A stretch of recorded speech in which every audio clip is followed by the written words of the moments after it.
What's up, everyone? This is Zach James with the StarScript Observatory, where creators and fans get discovered. I'm here with Anna Moore. Anna is a musician and an actress, and she's currently just wrapping up a film, I think, and doing some interesting things in the music industry. So what's going on, Anna? Thank you. Well, thank you so much for having me, Zach. It's such a pleasure to be here today. And I'm super excited about the projects that I'm working on. I just finished shooting a music video for a song that I finished during the pandemic, actually. And we shot the video primarily in Tulum, Mexico. And then we did a day of shooting in Los Angeles, where I'm based. And it was so fun. It was a really, really fantastic experience. And I also have a film coming out. So I have a feature film. It's called I'm Charlie Walker, and it stars Mike Coulter. He is the face of Marvel's Luke Cage, so he's one of the first Black superheroes. And the film is really fantastic. It's going to be coming out this year, and I'm super excited to have my film and my music video coming out around the same time. It should be coming out in, I would say, maybe like 3 months. What is your name as a musician? Is it just your name? It is, my name is Anna Moore as an actress, and that's how everyone knows me, and that's how I'll be releasing my music, as Anna Moore. And what's the genre of music? You can find me on Instagram at Anna. Sure, go ahead. Yeah, thank you. So you can find me on Instagram and YouTube at Anna Moore Official.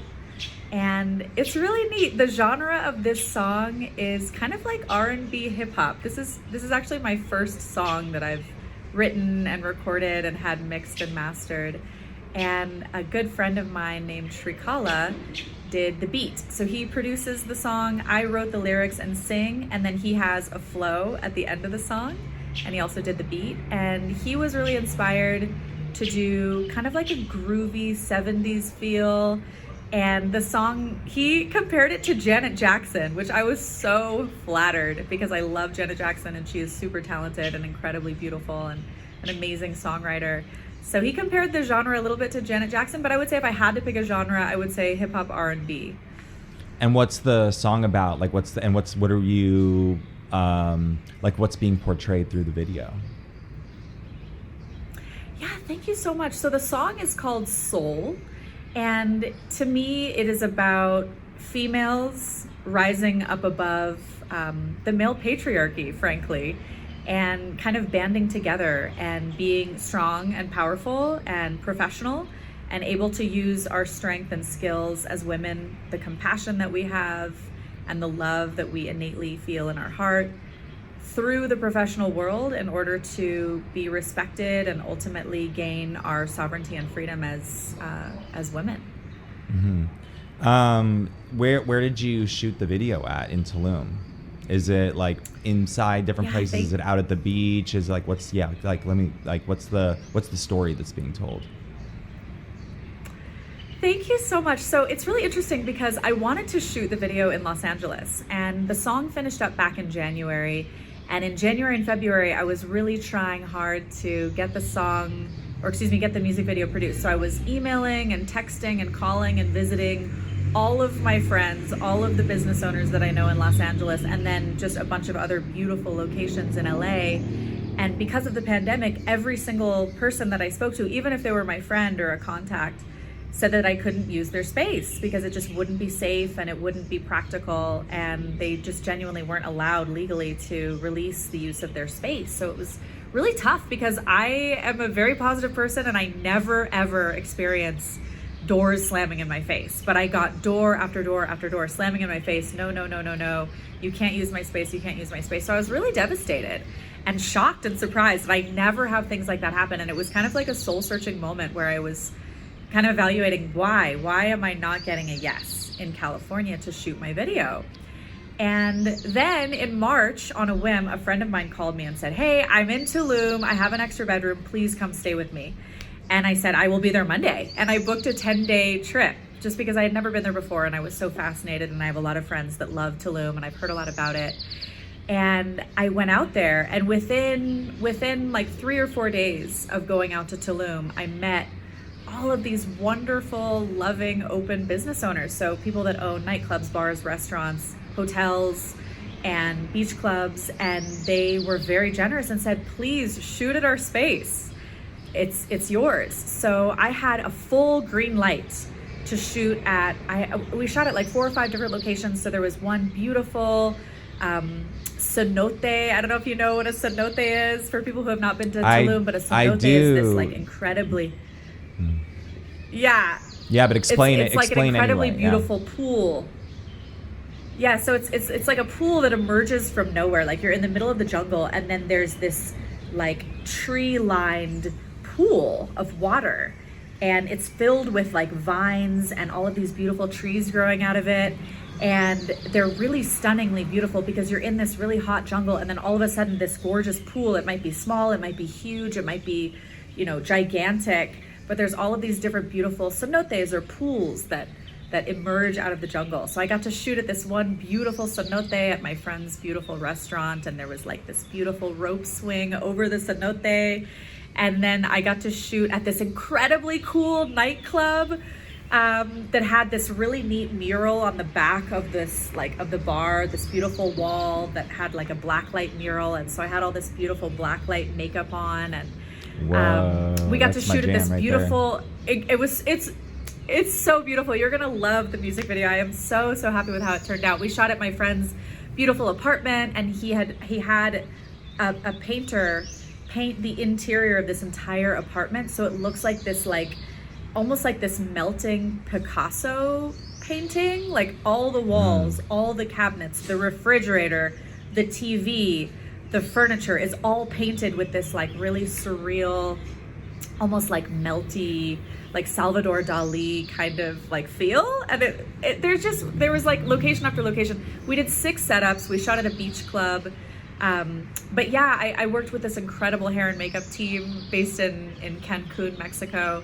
And I always laugh because I love working with makeup artists and hair artists from Mexico because they really get beauty. They do not go subtle.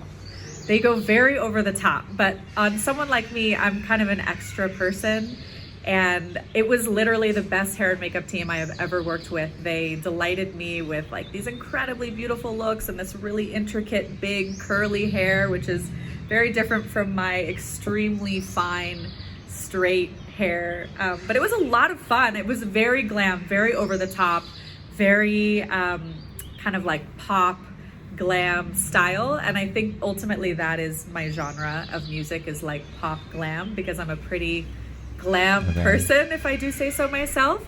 And I just love like hair and makeup and dancing and being fabulous. So so shooting the video itself was like an incredibly gratifying experience. I co-produced it with you know, the director and the cinematographer and the producer, and we collaborated and made a really beautiful music video. And the video itself is about a girl, a woman, me, who it starts and she's in her apartment and she's kind of like fantasizing about what it would be like to be more expressive and be more like in her power and essentially more fabulous. And so she kind of like starts to try on these outfits, and she's in her mirror and she starts to dance, and then she gets more confident and more inspired, and her imagination kind of runs away with her. And then we cut to all of these like really incredibly ornate sets with like this big hair and big makeup, and her fantasy in her restroom of her kind of like trying on an outfit with no hair and makeup turns into this really like extravagant, beautiful series of shots where she's like really dark and brooding, and then she's really light and fairy-like, and then she's very like angelic and soft. And it's kind of like all facets of a girly personality really getting to play and express themselves on different canvases with completely different looks, completely different costumes, completely different hair. And it was essentially like my fantasy to wear just beautiful outfits and look beautiful and dance and play. And so I think it's going to turn out incredibly well. I've seen the footage, and I'm super satisfied and excited. And it's being edited right now, so hopefully in the next couple of weeks we'll have a rough cut ready to go. Wow, awesome. I know the cenotes just provide such like a cool scenery, just going back to them, which I think they come from all these freshwater streams that are you know, all throughout Mexico. and then you just have these kind of pools that appear. Yes. And I remember when we were catching up the other day, I was talking to you about going diving, and I like went cave diving in a cenote. And did you happen to catch the one, and I bet you if you caught this, you'd probably consider it for your video, but did you catch the one that had like a chandelier hanging over it? And so like at nighttime, it was just like a lit chandelier hanging over a pool, and it was in like a back restaurant area. I remember they were just always playing LCD sound system when I was there, and I was like, this is so cool.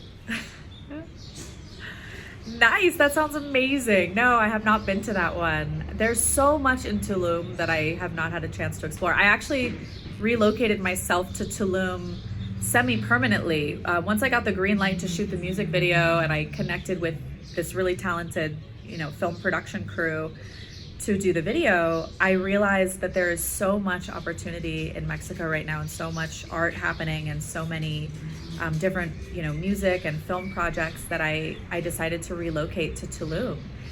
But even though I was there for 2 months, I really didn't get to go to probably even a third of the really incredibly cool things that are there. What did you do while you were there? What were like the standout experiences for you other than your chandelier experience with your cenote? The chandelier experience was pretty cool.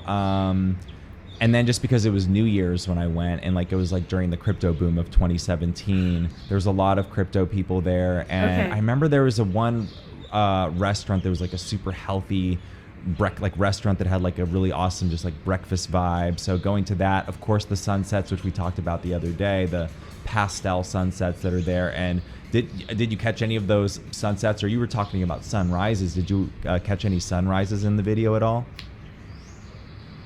Oh my gosh, yes, actually. So the neat thing about Tulum, for people who haven't been there, is it's a jungle city located on the beach, and it faces east. So when you're looking out at the water, you're looking out at your beautiful shore, and it's facing east. So if you want to see, like in California, you have this beautiful sunset that sunsets over the water, and the sun sets in the west and the water looks west. But it's the opposite in Tulum. So if you want to catch over the water this like incredibly beautiful vision that we normally are lucky to get in California, you have to catch the sunrise. But the nice thing about Tulum is that it's like a major party city, and so everyone stays up all night and parties hard, and so it's very easy to catch the sunrise. So I was sharing with you, I think the other day when we were talking, that the last week that I was in Tulum, I had finally changed my schedule enough that I was partying all night like the locals and catching the sunrise like almost every single day, and it was so profound and beautiful. But the thing is, when you turn your back to the water, you're looking at 3 or 4 stories of jungle. So you cannot see the sunset because you're standing on the ground and the sunset is completely obstructed by all of these gorgeous trees.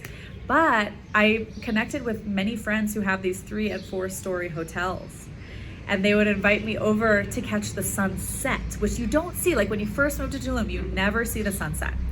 But if you go onto a rooftop, you can turn around and face the jungle, and you're just seeing nothing but jungle. There is not a city, there's not a town, there's not a skyscraper, there's not a building, nothing. Tulum is very isolated.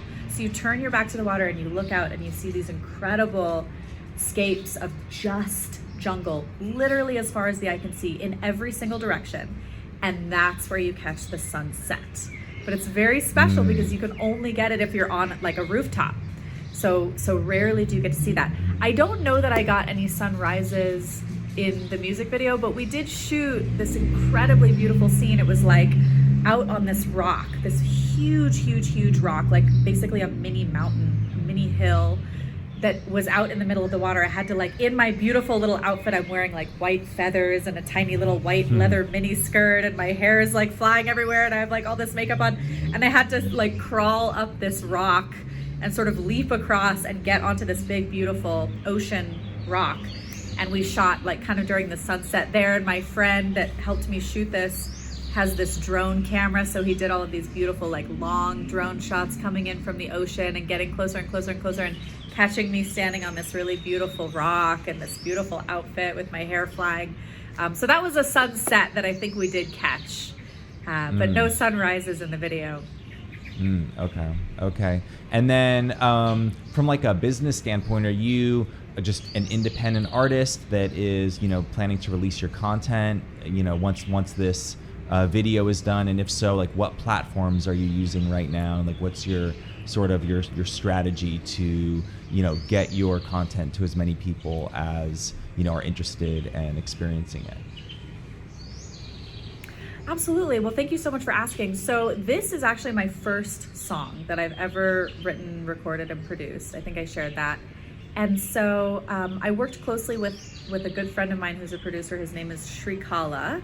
He is super, super talented. He's done like numerous albums, and he has kind of like a mini production company that we're thinking about possibly me partnering with. Or in fact, since coming to Mexico, I've already met other like agents and managers and other like music producers and record labels and things that we've loosely talked about possibly me partnering with for this and future songs.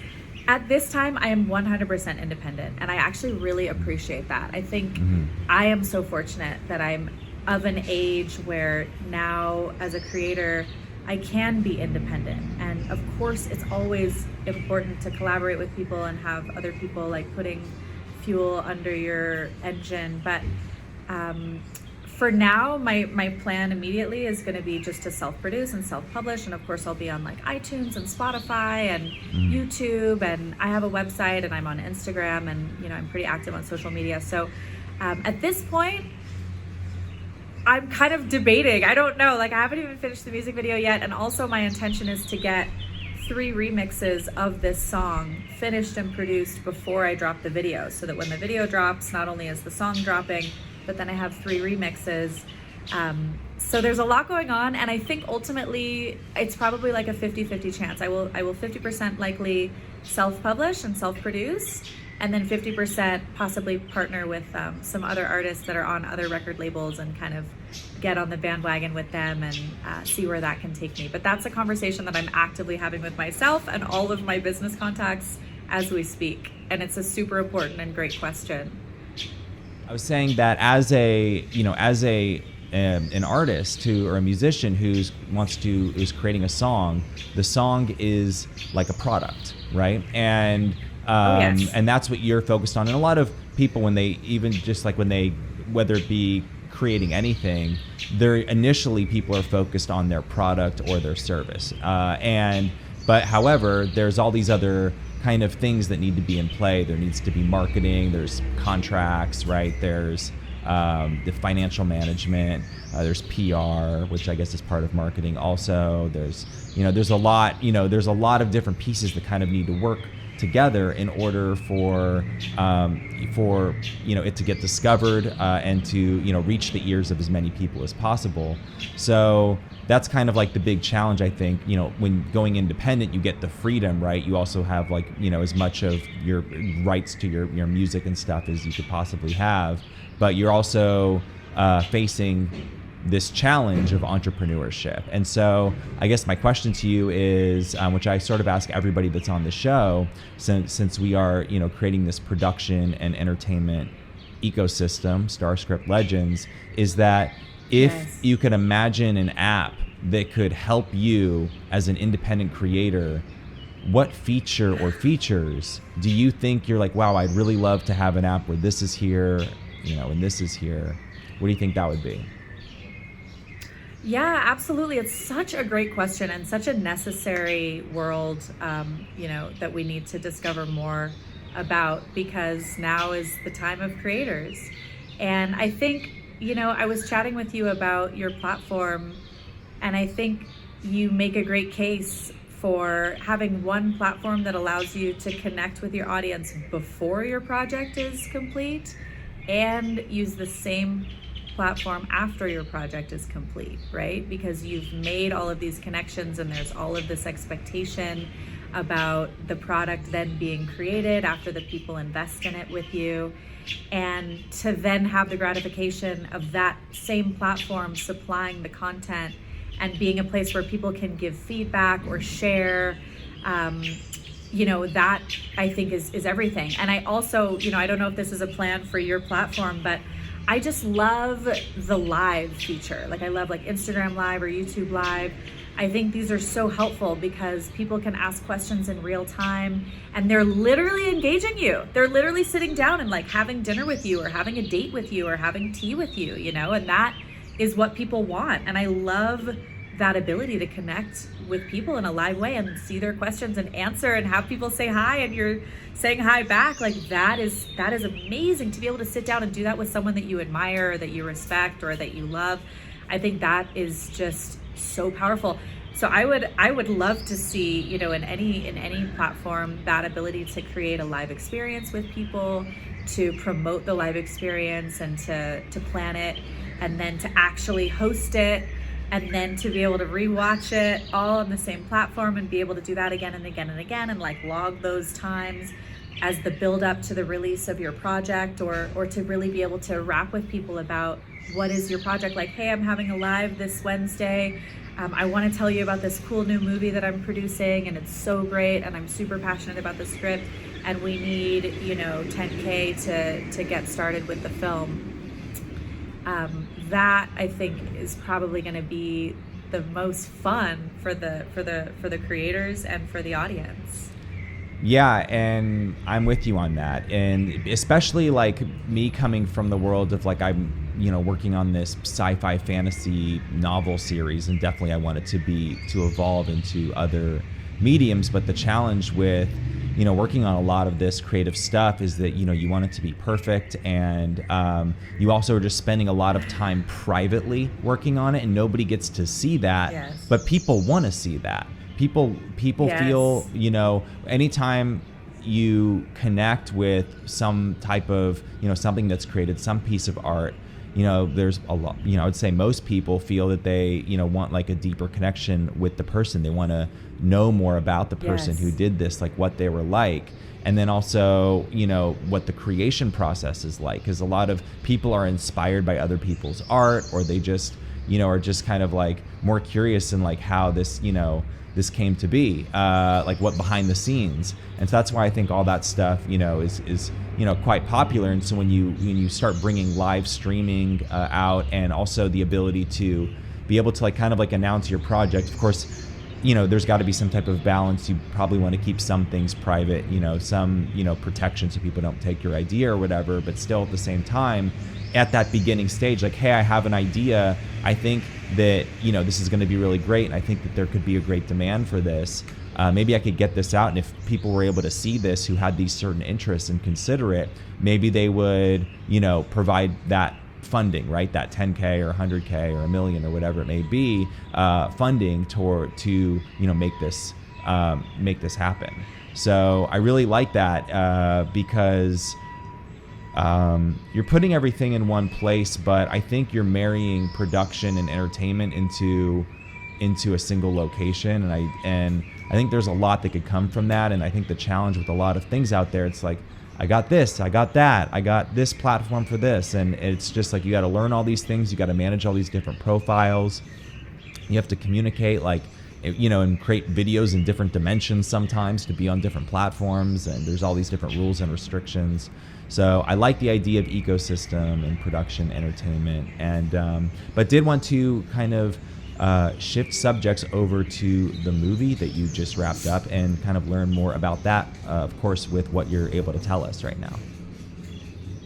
Yes, thank you so much. I'm super passionate about this incredibly excellent film. It's called I'm Charlie Walker. It's a feature film, and I was really fortunate to be able to work on it because one of the prerequisites of being cast in the film was that you had to have a mailing address in the San Francisco Bay Area, because the film is shot in San Francisco, and it's a true story about a San Francisco native and an oil spill that happened off of the coast of San Francisco in 1971. And I'm from San Francisco. I was born in the city of San Francisco, and my family lives in the East Bay. And I was able to provide them with an address, and, you know, went and auditioned and got a call back, and they cast me in the film, and then they ended up expanding my role once I was on set. And it was just such a great experience. The film is essentially a civil rights film. It is a really inspiring, uplifting story of a Black man who experiences discrimination and racism in the wake of an oil spill in San Francisco in 1971. The man is a business owner and he owns a contracting company, and he wants to help clean up the oil in the oil spill and is denied a contract because he is Black. And that is sort of like the inciting incident at the beginning of the movie. And then, you know, drama ensues, and it's a really, really great story. It's actually based on an autobiography written by the Black entrepreneur. His name is Charlie Walker, and the film is called I'm Charlie Walker. And I loved participating in this movie. It is a positive story about a successful, brilliant Black man who, you know, ascends in success over the course of the film. And of course, I want more, you know, positive stories, positive Black stories or positive female stories out there. Positive stories about, you know, the Latinx community and any minority. So I am, of course, so deeply honored and moved and thrilled that I get to be in this film. And I play a close friend of Charlie Walker, and kind of work with him over the course of the movie and connect with him and support him. And so I'm just super thrilled for the film to come out. I think it's in the final stages of being edited right now. The last time I spoke with the producers, and they were cutting together a trailer. And you know, it was kind of one of those things where I think initially they had intended to release the film last year, and because of the pandemic and because of all of these sister movies, like there's an amazing cast to this film. For example, Monica Barbaro is an actress who stars in the new Top Gun movie. So there's this new Top Gun movie with they bring back like Val Kilmer and Tom Cruise and everything. And so this beautiful young actress who I love, her name is Monica Barbaro, and she was great to work with, is the female star of the new Top Gun movie. And she's in the film. Okay. And I think because Top Gun was going to come out last year, and then Top Gun pulled out because of the pandemic, and I think there's some other projects. I know Dylan Baker is also in the film. Dylan Baker is one of my favorite actors. His kind of breakout role, or the role that he's known for best, is this 1990s movie called Happiness that's very dark and very scary, and I think it's about a child molester. So it's a very, very dark story, but this incredible actor, Dylan Baker, I've been a fan of his for decades, from this movie Happiness, and then of course every movie after that. He's an incredibly talented actor, and he is in the film, and he was so great to work with and so funny. I just had a great time on set. You know, everybody was like laughing the whole time. The film's not a comedy, but you know, all the actors are hilarious. So it was a lot of like laughing between takes, and just so great to work with these incredibly talented actors. So technically it was a very gratifying experience, but then, you know, philosophically, to be able to work on a script like this was extremely gratifying. And the production team has been a dream. They're very generous and loving and supportive, and you know, they've sent me presents and call me and give me status updates on the film. So I think they used the pandemic as an opportunity maybe to like rework some of the scenes, and I think that they were even beefing up the soundtrack and changing the score a little bit and recutting the trailer. So it's been really neat to see them pivot in the time of COVID. And we were all gung-ho to release it last year, and that didn't happen. And now I think it's going to even be better. And I think I've had that experience with every artistic venture that kind of fell on the floor. Like, I had all of these plans to make all of this music before the pandemic. I literally had bands set up with like rehearsals. I had studio time booked to go record music. And sure enough, it was like, I think it was like March 16th or March 15th or something. All my studio sessions called and said, hey, my studio's closed, you can't record here. And all my bands were like, hey, you know, my wife is at risk, so I can't come over to your studio to rehearse. And so that was like a big negotiation between me and the universe to just surrender and accept. But as a result, you know, for example, this song that I made, like, I think it's better. It ended up taking a lot longer. I was planning on recording it right at the start of the pandemic, but for various reasons, I just couldn't get it done until, you know, last January, or this last January. So now like 4 or 5 months ago, 6 months ago now. And I think it's good. You know what I learned during the pandemic is a great lesson, which is never to depend on something going as planned, which I think is such a valuable lesson for me, because in the past I've been disappointed. And in fact, at the beginning of the pandemic, I was so disappointed that I couldn't go and record my music. And things have turned out so much better. The same thing with the music video. Like, I was so disappointed that I couldn't get the music video shot. And then sure enough, like, the locations that I ended up with and the team that I ended up with is so much better and so much more beautiful and so much more creative and expressive and rich and full than it would have been had I shot it in LA. You know, so I'm sure that the extra time for the movie is going to result in even more magic at the end. It had its own hero's journey then, where there was like a little bit where you're like, you know, you have your hopes up, you know, you're going on this venture looking to accomplish a goal, and you know, things don't go as planned, and then like, oh, maybe you won't make it, all hope is lost, and then, you know, and all hope, you know, but you just keep going and you don't give up, and then it just ends up happening, and maybe better than you even thought, with opportunities that couldn't have happened really any other way. So that's fun. You know, I know, like, God, the pandemic must have been really challenging also for any shows like, you know, Stranger Things, where you have like kids that are growing up and like 1 year is like a big deal. You know, they look really different after 1 year of growing up in your teens, and to have to stop and you're like in that situation. I just, you know, there's, you know, entertainment industry definitely got hit. Certainly live events got hit really hard. But also at the same time, live streaming, you know, went through the roof, right? And e-commerce went through the roof. So if you just adapted, right? And you, like you were saying with expectation, right? Expectation leads to disappointment. But when, you know, you're able to be flexible, like, yes, have a plan, have, you know, some type of pathway, but then whatever comes up, just being able to be innovative and deal with it.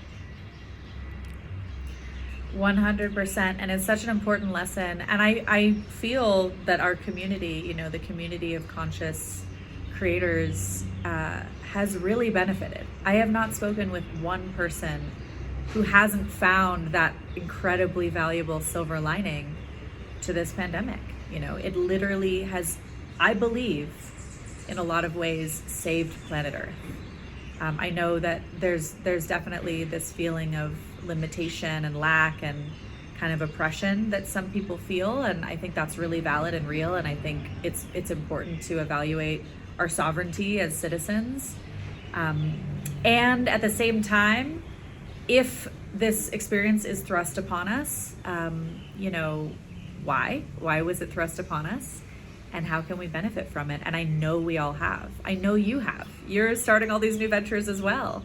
And I think we needed that. I think as a global community, we needed this reset to hibernate and gestate and then emerge as so much stronger and so much better and so much more clear and so much more authentic and so much more connected.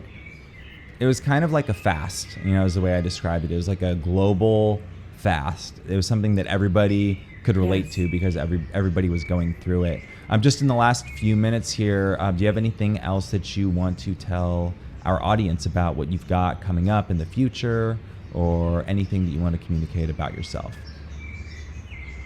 Yes, absolutely. So like I shared, I've essentially elected to tentatively or permanently relocate to Mexico, because there is so much opportunity here. I think I was sharing this with you the other day. You know, you can see my look is very kind of American. I have blonde hair and blue eyes and fair skin. And in Los Angeles, in a city like Los Angeles, it's sort of like a dime a dozen. You know, everybody is stunningly beautiful, and lots of blondes and lots of blue eyes and just the most beautiful women in the whole wide world.